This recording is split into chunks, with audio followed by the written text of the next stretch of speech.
coming to you live from the Fort Sumter Hotel and Casino. It's the Confederate roast of Ulysses S. Grant. With tonight's guests, Missy Scarlett, Red Butler, Uncle Tom Scabbin, the comedy team of Redskin and Featherhead, Harriet Tubman,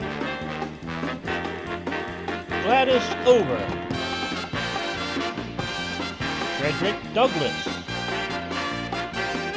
Goldie Rush, and Nipsey Russell.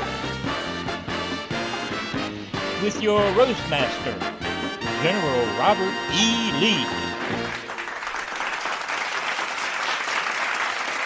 And now, here's our man of war, Ulysses S. Grant.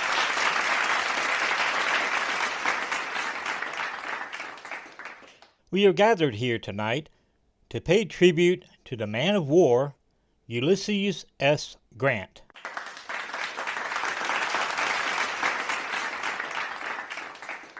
His real name is Hiram Ulysses Grant, but the clerk made a typo, changing his name to Ulysses S. Grant. He tried several times to erase the mistake himself, but the man can't wipe his own S. You all know Hiram has a drinking problem, but what you may not know is he also has a gambling problem. In the Mexican-American War, he bet on the Mexicans. He finally got so frustrated, he tried to turn the tables, and during the war between the states, he came to me and said that he was betting on the South to win.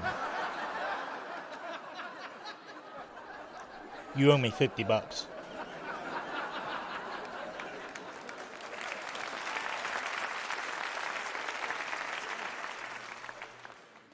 Ladies and gentlemen, please welcome Mr. Red Butler.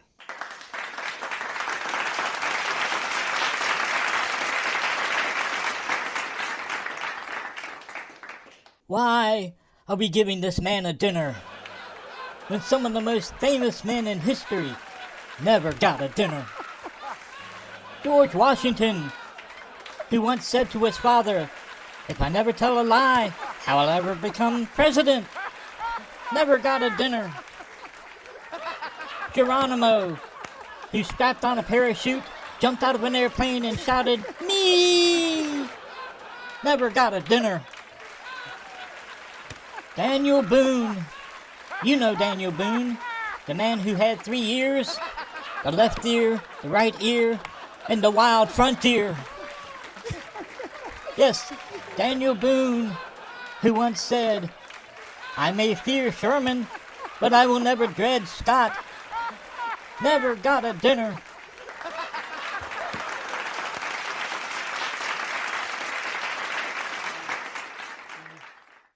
And now, here's a lovely young lady from the great state of California, Miss Goldie Rush. Goldie represents the Transcontinental Railroad, which displaced more Indians than the Trail of Tears. Miss Goldie Rush.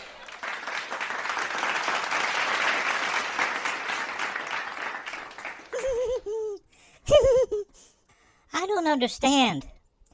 If the slaves were branded with the name of their ship, then why was it so hard to identify the Africans for the Amistad? They used A for Amistad, T for Takora, double L for Lord Ligonier. It's almost as if he made up those stories of abuse to turn the world against the southern slaveholders. But it was the North who sold them in the first place. Isn't that right? And why haven't we heard any stories about sharecroppers being whipped? Blacks were still restricted to the South, and if you can whip a slave, then you can whip a sharecropper.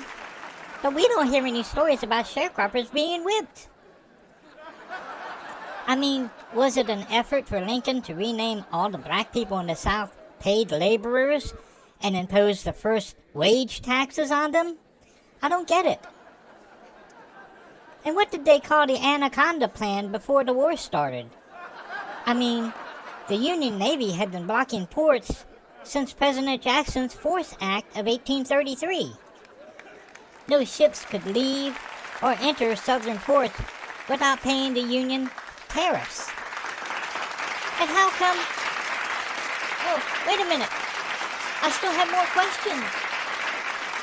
Goldie Rush, ladies and gentlemen. Goldie Rush. And now, here's a public service announcement from R&H Block. Taxes can be very confusing. From the very first wage tax Abraham Lincoln imposed on Southern sharecroppers to today's ever-changing tax laws, R&H Block is here to help.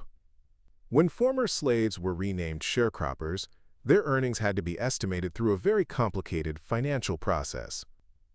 This year, the IRS will be imposing their new reparations tax to prove black people have finally overcome. The financial math is expected to be as complicated and confusing as the sharecroppers' wage taxes of 1862, but our agents will be happy to guide you through your payment process. Congratulations, it's official. Black people who are descendants of slaves have finally received their reparations, and this new reparations tax will be proof of that. So stop by R&H Block and celebrate your accomplishment. And God bless America.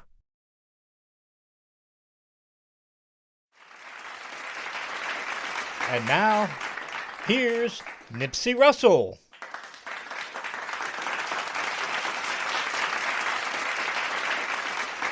Since 1833, the Union attacked the South. Men were wounded and rations were thin. Sensing victory, Congress finally declared it a war. So why did it take 4 more years for the North to win?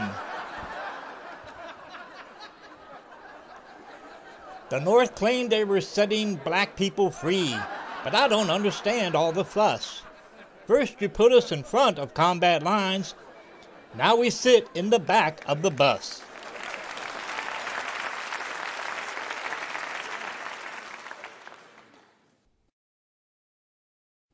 Next up, we have a woman who lost her husband in the war.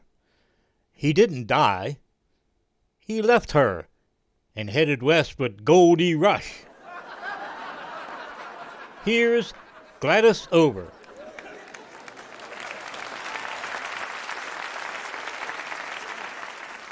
Oh, Hiram, you promised to marry me when this war was over.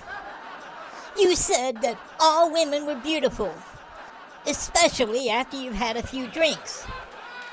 But apparently, alcohol affects your memory too. You're married. Your wife has been sitting here, glaring at me all night.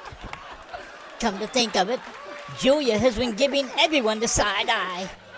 Oh, you!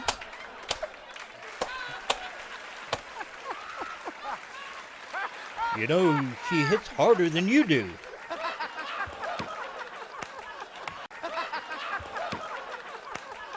Our next guest arrived here by way of the Underground Railroad. She had to. Her scheduled train was held up by Jesse James. Miss Harriet Tubman.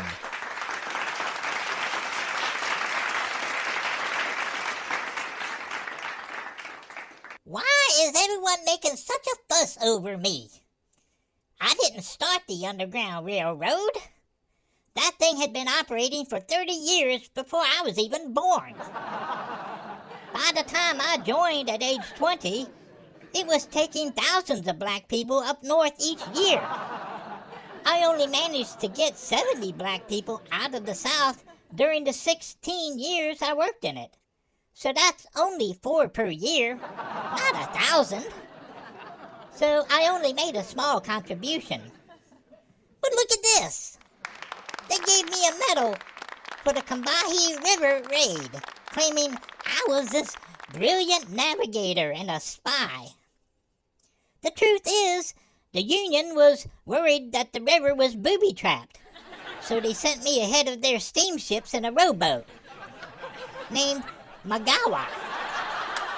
And for those of you who don't know, Magawa is the name of a rat they sent into the minefields in Cambodia. Each time a mine exploded, they said, "Ooh, we found another mine." Then they'd just grab another rat and send him into the field.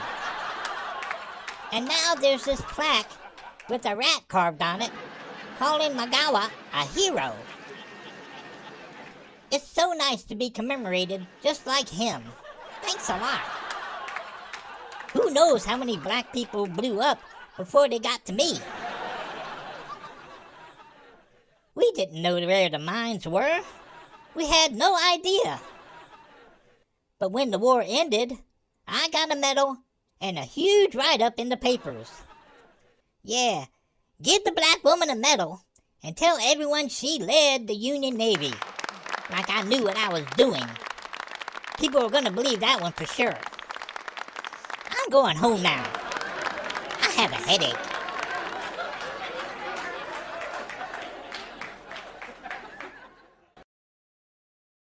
And now, here are some scenes from a special 1-hour episode of MASH, following the Confederate roast of Ulysses S. Grant. Hey, what's going on? They're making sure the field is okay for farming. The daughters are checking for landmines. If the girls survive, it's safe for the ox. Yeah, I could have got out. Chung-Ji! Chung-Ji!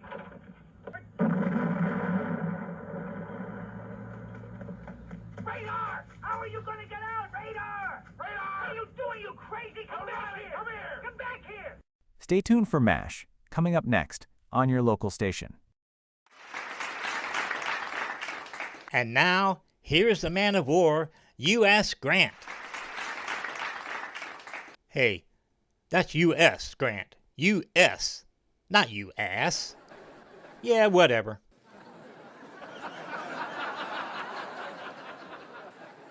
Thank you. You know, I remember Robert E. Lee from high school. He was voted most likely to secede.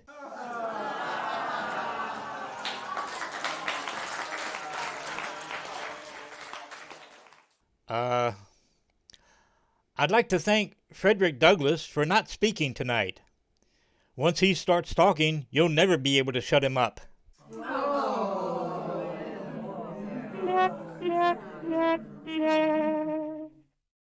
0 for 2.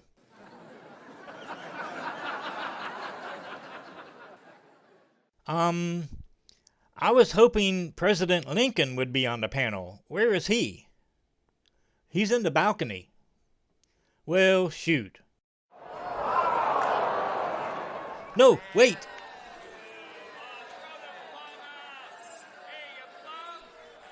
Oh no, another assassination. Maybe you should run for president.